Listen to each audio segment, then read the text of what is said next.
Hello दोस्तों, आप सभी का अपने YouTube चैनल एसएस क्लासेस पे स्वागत है। तो उम्मीद करता हूँ सभी बच्चे स्वस्थ होंगे और अपनी तैयारी कर रहे होंगे। तो जो भी मैंने टॉपिक करवाया है सभी ने अच्छे से उसकी प्रैक्टिस भी कर ली होगी और समझ में भी आ गया होगा। तो चलिए आज अपने डिस्काउंट की लास्ट क्लास कर रहे हैं, उसके बाद अपने नेक्स्ट टॉपिक पे बढ़ेंगे। ठीक है दोस्तों, तो चलिए क्वेश्चन को स्टार्ट करते हैं। फर्स्ट क्वेश्चन पे अपने चलते हैं। आपको मैंने क्या पढ़ाया था, नेक्स्ट क्वेश्चन आपको ये दिया था मैंने, ठीक है ना। आपने प्रैक्टिस की होगी, इसको करने की कोशिश की होगी। एक दुकानदार अपनी वस्तु का मूल्य क्रय मूल्य से 20% अधिक अंकित करता है। आप लाइन को पढ़ते जाइए और अपना आंसर करते जाइए, है ना, क्वेश्चन को बनाते जाइए। देखो क्रय मूल्य है से अधिक 20% अधिक, तो आप सीपी और एमपी का रेशियो बनाओगे। मान लो 100 की चीज है, उसकी जगह आपने 120 प्रिंट कर दिया। ओके, यदि वस्तु के विक्रय मूल्य को 3 गुना कर दिया जाए तो लाभ 5 गुना हो जाता है। अब दोस्तों यहाँ पर विक्रय मूल्य नहीं दिया तो आपने एसपी लिख लिया। यहाँ पर एक्स मान लो, चाहे यहाँ पे पी मान लो, चाहे यहाँ पे कुछ भी मान लो, आप ए मान लो, है ना। तो आप यहाँ पे ये मानने की बजाय आप एसपी मान लो ना कि विक्रय मूल्य कितना है, एसपी है। तो बात समझ में आई क्या? तो यहाँ पे मैंने मान लिया कि एसपी इसका विक्रय मूल्य है। यह कहता है कि विक्रय मूल्य को 3 गुना कर दिया। देखो यहाँ पर लाभ होगा तो कितना लाभ होगा, आपने मान लो लाभ बना लिया इसमें पी, ठीक है। या तो यहाँ पे लाभ मान लो पी, लाभ किसमें होता है, प्रॉफिट एंड लॉस में। तो यहाँ पे प्रॉफिट या लॉस कितना आएगा, पी आएगा। ओके, तो यहाँ से आपको अगर क्रय मूल्य निकालना होगा तो कितना आएगा दोस्तों। देखो इसको लिखने की बजाय आप यहाँ लिख लो सीधा कि मान लो आप क्रय लाभ कितना है, पी।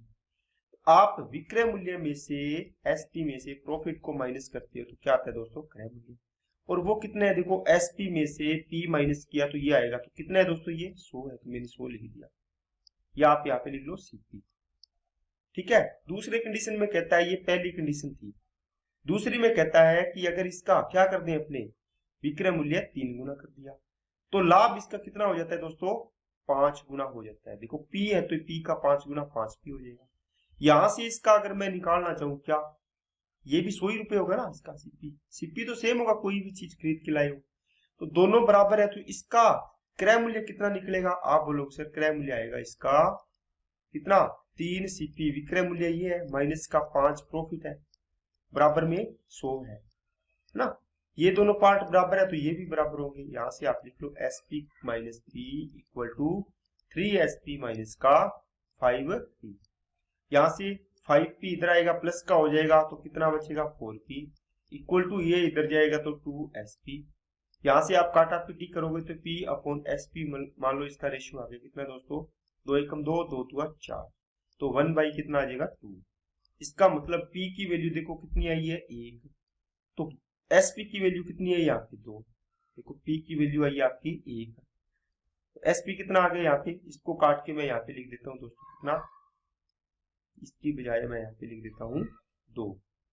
या आप रेशियो में बात कर लो, इसका 1 आया है तो इसका 2 आया है, 1 लाभ हुआ है तो इसका क्रय मूल्य कितना हो जाएगा, 1।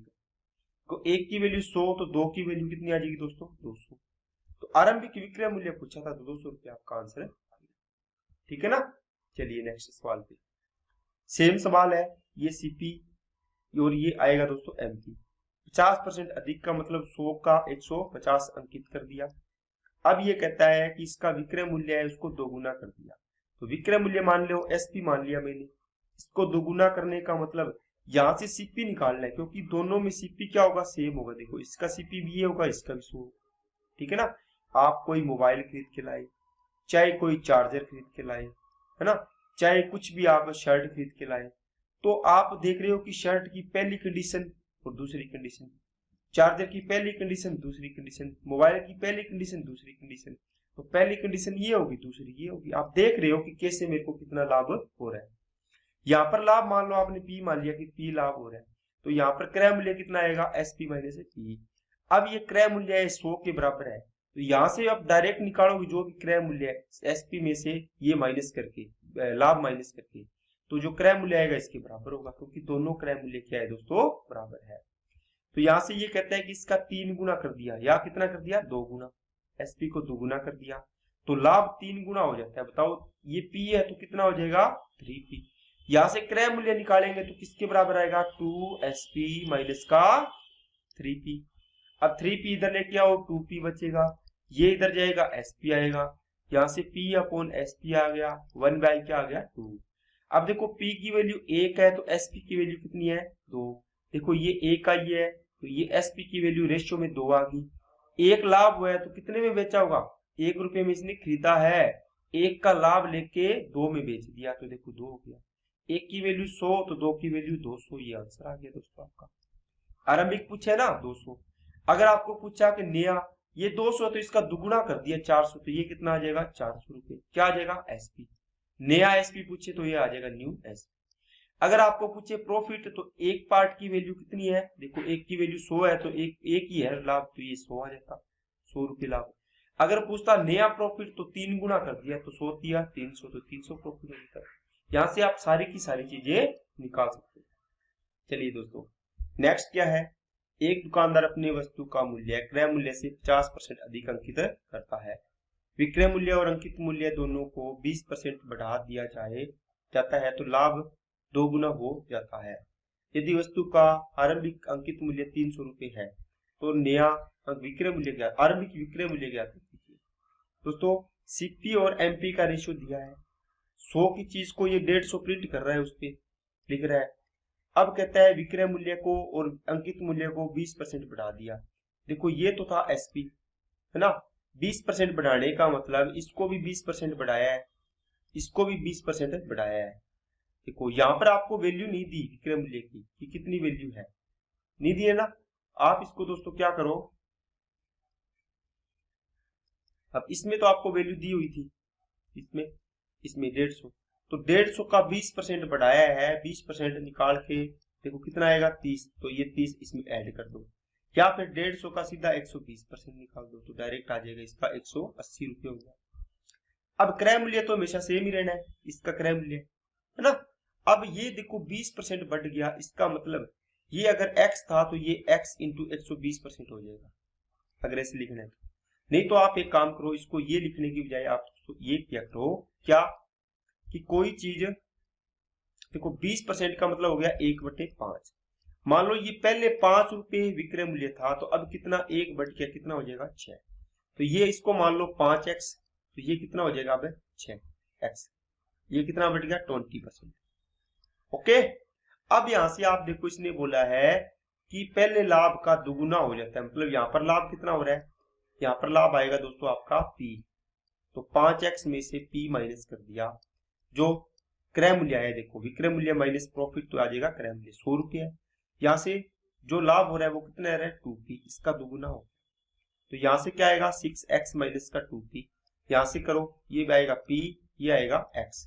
तो P और x बराबर होने का मतलब आपकी वैल्यू क्या आ गई, यहाँ पे P और x बराबर है तो 1/1, यहाँ पे रखो इसकी वैल्यू 1 है, इसकी वैल्यू 1, तो ये कितना हो जाएगा x की वैल्यू 1 रखी तो ये हो जाएगा 5 रेशियो में। 1 का लाभ हो रहा है तो ये कितनी की वैल्यू आएगी 4 की, ठीक है। 4 की वैल्यू 100 है तो 1 की वैल्यू कितना गुना हो गया 25, तो ये भी कितना हो जाएगा 125। ओके। अब देखो यहां पर आपने 50% अधिक अंकित किया था, क्या किया था 50% अधिक। 150 की वैल्यू देखो 300 दी हुई है, अंकित मूल्य है ना, तो 150 की वैल्यू 300 दी हुई है तो कितने गुना हो गया 2 गुना। 1 की वैल्यू आएगी 2 आएगी ना, 2 गुना हो गया। 125 की वैल्यू बताओ आपको पूछे तो कितनी हो जाएगी दोस्तों 250, तो ये आंसर आ गया आपका। क्या बात समझ में आएगी सभी को। चलिए नेक्स्ट क्या है, एक दुकानदार एक वस्तु को 380 रुपए में खरीदता है तथा वह विक्रय मूल्य का 20% उसके बुलाई नहीं ढुलाई पे खर्च करता है तो उसे 20% का लाभ होता है। उस वस्तु का विक्रय मूल्य ज्ञात कीजिए। दोस्तों ये ऐसा सवाल है आपको करना आता है, लेकिन आपको बस थोड़ी सी चीजें समझनी है कि क्या बोल रहा है और क्या मेरे को देखना है। मैं कहता हूं कि 20% लाभ हो रहा है, इसका मतलब आप समझोगे 20/100, तो ये नीचे वाली चीज CP हमेशा क्रय मूल्य आता है। अगर मैंने बोल दिया SP का 20% प्रॉफिट हो रहा है, प्रॉफिट में P लिख दिया तो 20/100, इसका मतलब ये क्या आएगा अब SP आएगा। ये देखना इसके साथ क्या लगा हुआ है। अब ये चीज देखते ही आप बोलोगे सर हमें समझ में आ गया, कैसे आया? अब देखो इसको मैं रफ कर रहा हूं और ये क्वेश्चन में देखो कहां पर है, क्या चीज है। देखो एक दुकानदार 380 रुपए में वस्तु खरीदता है, तो आपने सीपी लिख दिया 380, तथा विक्रय मूल्य का 20% ढुलाई पर खर्च करता है। देखो ये हो गया इसका विक्रय मूल्य। विक्रय मूल्य कितना है नहीं पता, ये कहता है जितना भी विक्रय मूल्य है उसका 20%, इसका मतलब 20 की वैल्यू होगी 1/5। तो विक्रय मूल्य इसको x लिखो, तो इसको x मतलब 5x लिखोगे, तो इसका देखो x मतलब अगर विक्रय मूल्य 5x है तो x रुपए उसके ढुलाई पर खर्च है। ढुलाई पर खर्च का मतलब हुआ दोस्तों कि आपने 380 रुपए की कोई शर्ट खरीदी या कोई आपने सामान खरीदा, उसको आपके घर पर पहुंचाने के लिए उसने x रुपए और लिए, तो ये टोटल आपकी लागत आ गई। ये तो लागत वो दी हुई है क्रय मूल्य जो समान है उसका, उसको घर पर लाने के लिए जो आपने खर्चा किया है x रुपए वो इसमें ऐड कर देंगे, तो वो बन जाएगा पूरा का पूरा टोटल लागत। तो कहता है जितना विक्रय मूल्य है, जैसे 5x विक्रय मूल्य माना, उसका 20% मतलब 1/5, तो काटा कितना आया x है ना। तो ये x रुपये आपने ढुलाई पर खर्च किया है, तो ये टोटल लागत होगी। ये कहता है तो उसे 20% का लाभ होता है, इसका मतलब हुआ कि अब उसे 20% का लाभ हुआ है, मतलब ये 100 रुपए की चीज थी तो इसको 120 में बेच। इनका रेशो बना लो ऐसे, है ना, बराबर कर लो, इसको क्रॉस मल्टीप्लाई कर लो, 0 से 0 कट गया, ये 5 आ गया, ये 6 आ गया, 0 6 8 48 और 6 3 18 और 4 22, प्लस में 6x इक्वल टू में 5 5 25x। यहां से इसको माइनस करेंगे तो 19x बचेगा, बराबर में 2280। यहां से x की वैल्यू आ जाएगी दोस्तों कितनी, 19 एकम 19, 19 दूना 38, x की वैल्यू आ गई 120। आपको पूछा है वस्तु का विक्रय मूल्य, कितना है विक्रय मूल्य, 5x, तो 5x की वैल्यू कितनी आएगी, 12 5 60, मतलब 600 रुपए। आई क्या बात समझ में, ठीक है ना। तो देखो दोस्तों आपको ये बात समझ में आई होगी अच्छे तरीके से, सारी की सारी चीजें मैंने इसमें बता दी। चलिए नेक्स्ट है 840 रुपए की वस्तु खरीदता है वो, तो आपने सीपी लिखा 840, ठीक है। सेम सवाल है, देखते जाओ। विक्रय मूल्य का 20% किस पर, ढुलाई पर। देखो दोस्तों विक्रय मूल्य का, चलो मैं इसको चलो ठीक है ये अलग है, 20% का मतलब हुआ 1/5 किसका, विक्रय मूल्य का। इसका मतलब नीचे वाली चीज होगी एसपी, इसके साथ ये लिख लो आप एक्स लगा। तो विक्रय मूल्य आपका 5x है, तो x रुपये आपने उसके ढुलाई पर खर्च किया, तो टोटल लागत कितनी हो जाएगी, इतनी हो जाएगी। अब कहते हैं इस पर लाभ कितना हो रहा है, 25, या तो आप इसको देखो 25 का मतलब 1/4, तो 4 की चीज को 5 में बेच रहा है तो 4 5 हो जाएगी, इसका रेशो बढ़ा लेंगे। या फिर आप क्या करो, यहाँ पे लिख लो इंटू में 125/100, 100 ये देखो विक्रय मूल्य बन गया ना, विक्रय मूल्य कितना है 5x, इसके बराबर कर दो। यहाँ से 25 5 125, 25 चौका 100, 5 से ये 5 कट गया, क्रॉस मल्टीप्लाई करोगे तो 840 प्लस x इक्वल टू आ जाएगा दोस्तों 4x। यहाँ से 3x, देखो ये x इधर जाएगा 3x, यह बच गया 840, इससे काटा तो कितना आ गया 28 दिया 84, तो 280। ये आई है x की वैल्यू। आपको पूछे विक्रय मूल्य कितना है 5x, तो 28 5 140 मतलब 1400 रुपये, 5x की वैल्यू आ गई, मतलब ये क्या है एसपी। तो आपको विक्रय मूल्य पूछा था कितना आ गया 1400 रुपये। चलिए दोस्तों नेक्स्ट पे, अब नेक्स्ट ये नए टाइप का सवाल है। आपको अंकित मूल्य दिया है, अंकित मूल्य पर ये क्या दे रहा है, डिस्काउंट दे रहा है। पहले ये डिस्काउंट दिया, फिर ये डिस्काउंट दिया, उसके बाद ये बोल रहा है कि इसकी ढुलाई पर खर्च किया, तो उसके ढुलाई पर जो भी, ठीक है, अरे आप कोई भी शॉप पे जाओगे, जैसे मान लो उसकी 1200 प्रिंट है एमआरपी, आप उसको डिस्काउंट लेके डिस्काउंट के बाद खरीद रहे हो, तो आपका तो ये सीपी होगा ना। फिर आप इसमें क्या कर रहे हो, ढुलाई का खर्चा लगा रहे हो, तो आप इसको बोलोगे कि सर टोटल लागत कितनी होगी मेरी, तो ये लागत क्या होगी, ओरिजिनल क्रय मूल्य हो गया कि आपका टोटल क्रय मूल्य कितना है ये। अब इस पर लाभ या हानि होनी है वो आपको नहीं है, इसको बस सिंपल करते जाओ। 6000 रुपये क्या है दोस्तों, अंकित मूल्य है। पहले ये 20% का बट्टा दिया तो 80/100 होगी कीमत, फिर ये 10% की डिस्काउंट और दे दिया तो 90/100 हो गया, तो ये इसका सीपी बन गया इतना। इतने का डिस्काउंट लेने के बाद आपने इसको इतने में खरीदा है। कहता है और वह क्रय मूल्य का 10% ढुलाई पर खर्च किया, इसका मतलब ये तो डिस्काउंट दे रहा था, लेकिन ढुलाई पर खर्च करने का मतलब इस पर खर्चा बढ़ा है, तो 11/10 हो जाएगा, होगा कि नहीं होगा। है ना। तो ये आ गया इसका खर्चा। अब कहता है तो इस वस्तु पर 20% के लाभ पर बेच देता है तो वस्तु का विक्रय मूल्य है। तो देखो दोस्तों इसको 120% निकाल दो इसका। क्या बात समझ में आई क्या? ये जो भी है ये आपका टोटल क्रय मूल्य बना था सीपी। क्या आप विक्रय मूल्य ये निकालते क्या? 100 प्लस प्रॉफिट या लॉस अपॉन आता है 100 इक्वल टू एसपी। देखो ये था सीपी, इस पर इतना लाभ लेके आपको विक्रय मूल्य निकालना चाहिए, विक्रय मूल्य निकल जाएगा। अब इसको सॉल्व करना है, इसका आंसर आ जाएगा। ओके चलिए नेक्स्ट सवाल सेम है। ये 36,000 रुपए का क्या है दोस्तों? अंकित मूल्य है। पहले 20% की छूट तो इसको 80/100 इंटू में 10% की छूट तो इसको 9/10। देखो 90/100 लिखने की बजाय दोस्तों मैं 9/10 लिख रहा हूँ डायरेक्ट काट के। और इसको भी मैं क्या कर रहा हूँ 80 अगर आपको फ्रैक्शन याद है तो फ्रैक्शन लिख लिया करो। अगर आपको 20% डिस्काउंट देना है तो 80/10 की 100 की बजाय 8/10 लिख लिया करो। जीरो कट गई ना, इसलिए इस प्रकार काट लिया करो।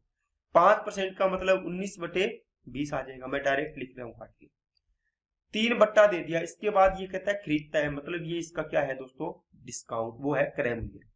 ओके यहां से इसका क्रय मूल्य आ गया टोटल 0 0 0। 3 जीरो कट गई, क्या ये 3 कट गई। 2 से इसको कटा कितना आ गया 18। अब इसको गुणा करो 18 8 144 और 144 को 9 से गुणा किया। 9 एकम 9 36 और 36 9 हो गया, ये हो गया 12। फिर 19 से करना है गुणा।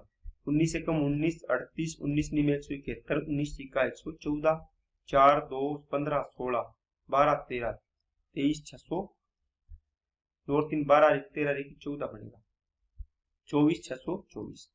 ये इसका आ गया क्रय मूल्य दोस्तों। अब कहता है कि वह इस वस्तु के क्रय मूल्य का, देखो क्रय मूल्य कितना है ये रहा 24 624। क्रय मूल्य का 2% ढुलाई पर खर्च करता है। या तो आप इसका 102% निकाल दो, है ना, समझ आई क्या? या आप इसका 2% निकाल के इसमें जोड़ दो। तो 24 624 का 2%, 24 624 का 2% निकालना आसान है। कैसे? इसका दुगुना कर दो और 2 अंक छोड़ के पॉइंट लगा देंगे। 2 चौके 8 2 2 4 2 6 12 और 2 चौके 8 और 1 9 2 2 4, ठीक है। और 2 अंक छोड़ के तो 492 पॉइंट क्या आ जाएगा दोस्तों?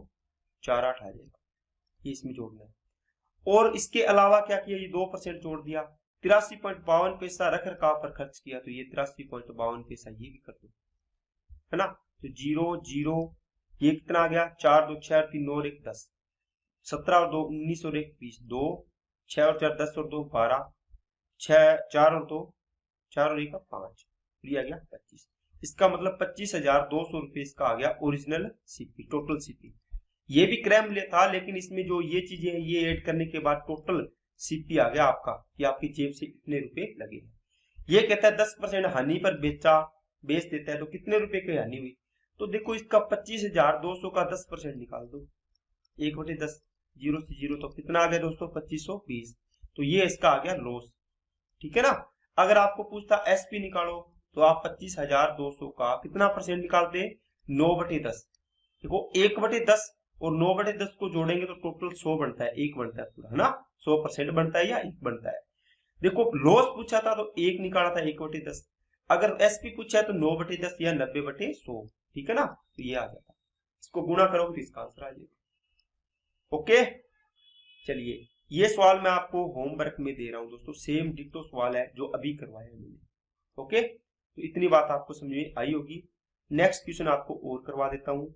6,000 रुपये आपका क्या है दोस्तों अंकित मूल्य है। 10% का बट्टा दिया मतलब 9/10। वस्तु के विक्रय मूल्य पर 20% है, ठीक है। बट्टा देने के बाद ये बट्टा देता है तो ये हो गया इसका विक्रय मूल्य 0 से 0 ये कितना आ गया 9 6 5400 रुपए। वस्तु के विक्रय मूल्य पर 20% वस्तु एवं सेवा कर जोड़ता है तो उस वस्तु का अंतिम विक्रय मूल्य क्या होगा, ठीक है। अंकित मूल्य 6,000 है। इस वस्तु के अंकित मूल्य पर 10% बट्टा देकर वो देता है मतलब बेचता है तो ये विक्रय मूल्य आ गया इसका। अब खरीदता नहीं है बेचता है। ये कहता है विक्रय मूल्य पर 20% जीएसटी लगाता है तो जीएसटी या 20% निकाल के जोड़ दो या 120 कर दो। तो ये 0 कट गया 12 चौके 48 4 12 5 60 और 4 64, ठीक है ना। तो 6480 रुपये इसके आंसर आ गया। क्या बात समझ आई क्या? आप बोलो सर 6,000 रुपये तो इसका प्रिंट रेट था, आपने डिस्काउंट भी दे दिया और उसके बाद जीएसटी जोड़ दिया, तो देखो महंगा पड़ गया ना, इससे भी ज्यादा रेट हो सकता है। ओके, चलिए नेक्स्ट है क्या, तो ये देखो दोस्तों, ये भी सेम सवाल है, इसका मैं आपको होमवर्क में दे रहा हूँ, बिल्कुल आसान सा सवाल है, अभी जस्ट पीछे वाला करवाया है। 2000 का 80% निकालना है, विक्रय मूल्य आएगा, उसमें फिर 20% विक्रय मूल्य का 20% आपको जोड़ना है, ठीक है ना, क्योंकि विक्रय मूल्य आपके पास आया था। तो आज के बाद अपने क्या करेंगे, नेक्स्ट टॉपिक पे आज के बाद चलेंगे कल से, क्योंकि आज आपका ये टॉपिक मैंने कंप्लीट करवा दिया है। तो आपको जितने भी टाइप के इसमें सवाल थे डिस्काउंट के, तो सारे के सारे सवाल मैंने करवाने की कोशिश की है। अगर आप पूरी की पूरी वीडियो देखते हो तो आपको एक भी सवाल ऐसा नहीं मिलेगा जो एग्जाम में ना आया, और एक ऐसा सवाल नहीं बचेगा जो आपसे एग्जाम में ना हो। ओके दोस्तों, तो बाकी आप पढ़ रहे हो, आपकी तैयारी कर रहे हो, तो चलिए आज के लिए इतना ही रखते हैं, बाकी अपने नेक्स्ट वीडियो में नेक्स्ट टॉपिक के साथ मिलते हैं। तो ओके, थैंक यू।